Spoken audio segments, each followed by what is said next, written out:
Well, hello, folks. Top Gun here with you, and I got a good one for you today. Bitcoin is a crashing down to zero. No, it's not. Maybe I grabbed you with the title, but no, it's not. Here's Bitcoin. We're going to look at long term.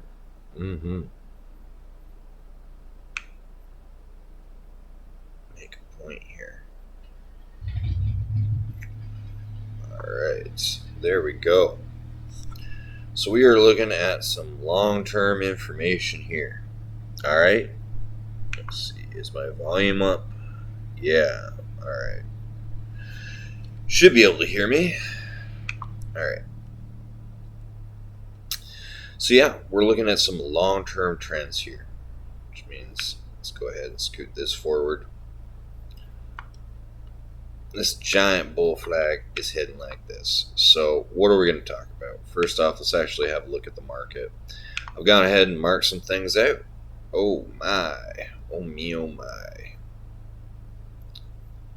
So we've got long-standing trends. Trends are your friend till the end. We're looking at the SPX, the 500 index.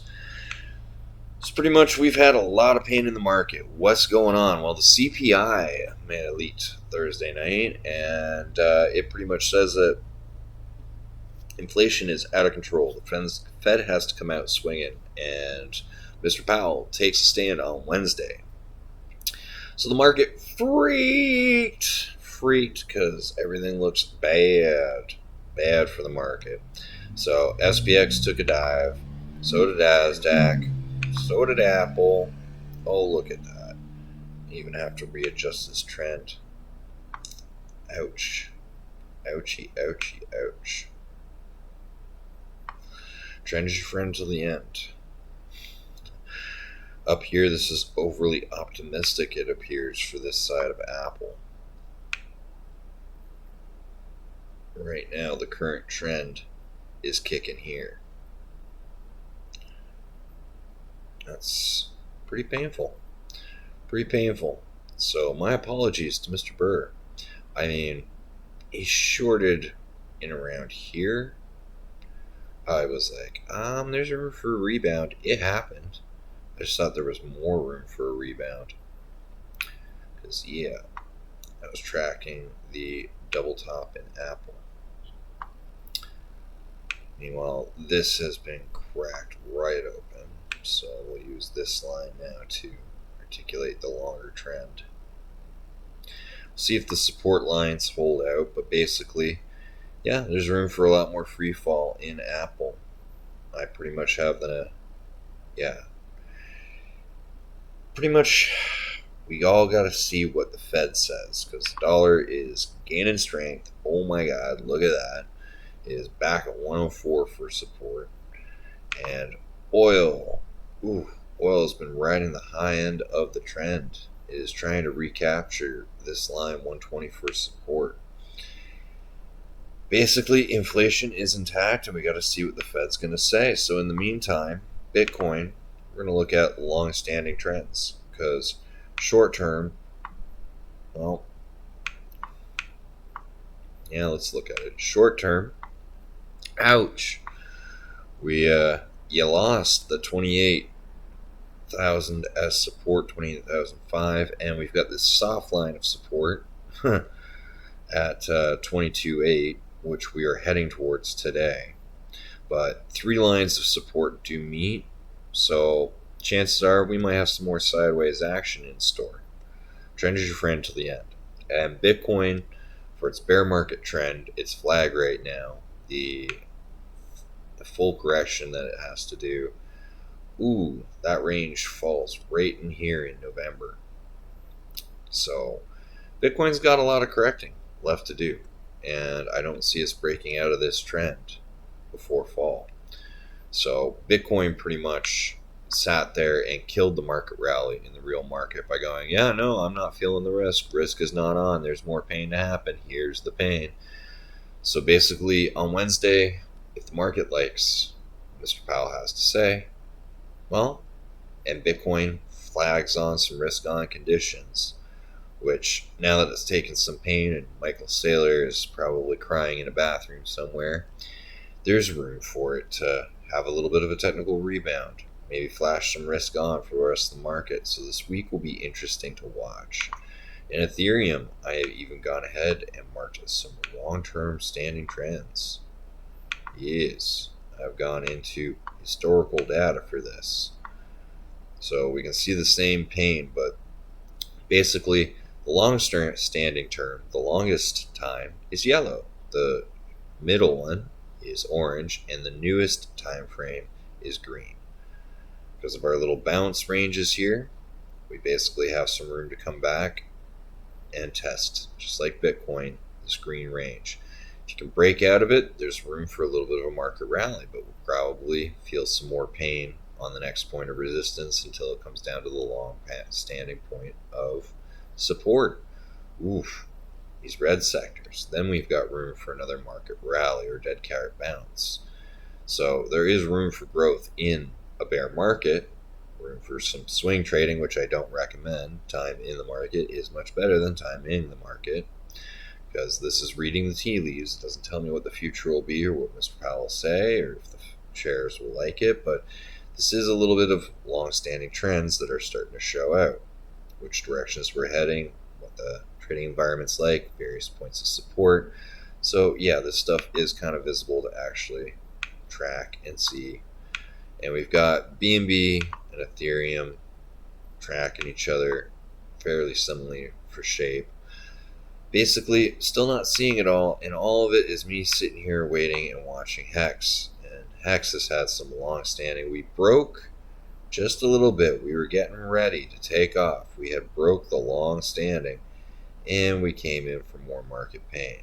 So we've had to readjust the long-standing trend over the whole W shape here. But for Hex, we'll zoom in because we've got maximum pain. Maximum pain here. Alright. So in these trends, hoorah! You can see our long-standing resistance we broke, but it just created another down channel, which we broke, another down channel. The funny thing about all these numbers, why are they where they're at? Well, this is relatively zero. Hex isn't going to zero. Hex isn't broken, it hasn't been hacked. It's just in a lot of pain. So this blue, light blue line, long-standing line of support, I believe will continue to stay intact. And so even if we draw that out to 0 cents, basically some point before here, it's going to start rebounding. Ooh, funny how I have these lines in red marked. So even with the maximum pain going on in the market, basically everything is so oversold. They'll be happy, I think, if Mr. Powell comes out and says he's going to raise inflation or raise rates severely, because it's kind of what they need to hear to have some confidence back in the Fed. You might actually see the technicals for, trading the rebound or market rally. But Hex will not go to zero. So these lines pretty much indicate, oh, well, if that gets to zero by here and it's not going to zero, it has to change its mind before here. And it doesn't mean we're going to go to all-time new highs right away, but it just means that the pain might be ending and the dollar cost averaging might be still a very good idea. I've still been doing it little bits at a time. Lowers the total amount I've spent on Hex instead of trying to time it completely. Of course, there are certain points like, oh hey, I'm putting out a video today because what might I have been doing yesterday and today with a little bit of dry powder? Yeah, I'm not a financial advisor, but yeah, a little bit of dollar cost average time. It might go even still a little lower though. No guarantees ever in that, but basically Bitcoin still has over 50% to drop in value before it hits 11K. At this point, Ethereum looks like, we've got 900, which was my original thinking around where it might come down to, but we've had a lot of maximum pain in the markets, so I have even marked down 4,060 as a line right here, because we might see over 90% or 99% corrections. Oof, kind of area. 98% correction in this line, but yeah, I've got some long-term pain maxed out because we might see some very low numbers in Ethereum until the market kind of starts to even out a little bit, start to have people planning long term again and stop freaking out with all this fear. And it's very hard to actually say what's going to happen short term or long term. Things are getting bounced around a lot. This bear market is painful, I know, but don't make any emotional decisions. Don't make any snap judgments. If you like something and think it's going to continue to be successful, just maybe not right away, okay, continue to DCA. Just don't sell out at a loss right now. That's the worst thing I could do, is sell out at a loss. It will recover. Maybe not when I want it to, but it will. So the best I can do is lower my costs since I like it and keep buying a little bit more of it, since it's going to be on such a discount, because it will go back up. So for now, we are definitely in bear market pain. So I thought I would show some of the long-term trends that I have marked out. So Bitcoin and Ethereum now I have a little bit marked out for long-standing terms. And we can see here the various lines of support. This was a soft support. We corrected around it for like an hour with Bitcoin, and then it continued to drop very painfully. This, unfortunately, is still a bit of a soft support. We don't have a hard support until this line at about 20,000. So hopefully the long-standing trend will turn this soft support into a hard support, and you guys will get some trading action sideways, maybe room for a rally, but still more pain to come. And the trend is your friend till the end. If we break this line of support here, I will have to redraw a sharper curve down, and it will look more along the lines of the recent action. So if we lose that line of support, where would I be drawing from? Probably something along these lines.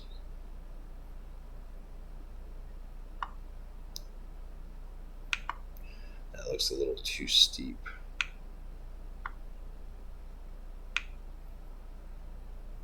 Yeah, that cuts through a little bit. So if we lose that, that's one way it could look. I don't know. There isn't a firm line till we lose it. Then I might actually see what the new line of support will be. I was just trying to see if anything lined up. It might give me an early indicator, but no. So right now we're about to test this today and see, is this sideways action time?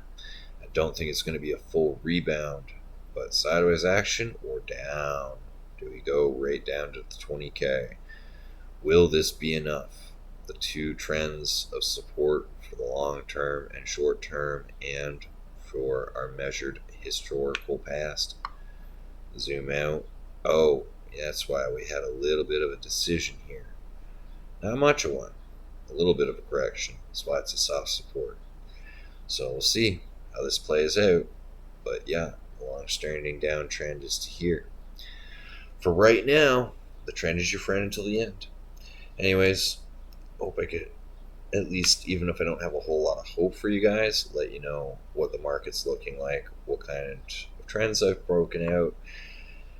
And yeah, I think Wednesday is going to be our big news. In the meantime, we'll see if this holds out as a bottom correction. If Bitcoin, other than Powell, pretty much Bitcoin is kind of leading the market a little bit. So blame Bitcoin. It got freaked out and crashed. Everything else is like, oh yeah, abandon all help. Everyone's leaving Bitcoin right now. For whatever reason, it's becoming kind of a lead indicator for risk on and risk off as a commodity for the rest of the market. So thanks for tuning in, folks. Hope you enjoyed. Until next time, stay frosty.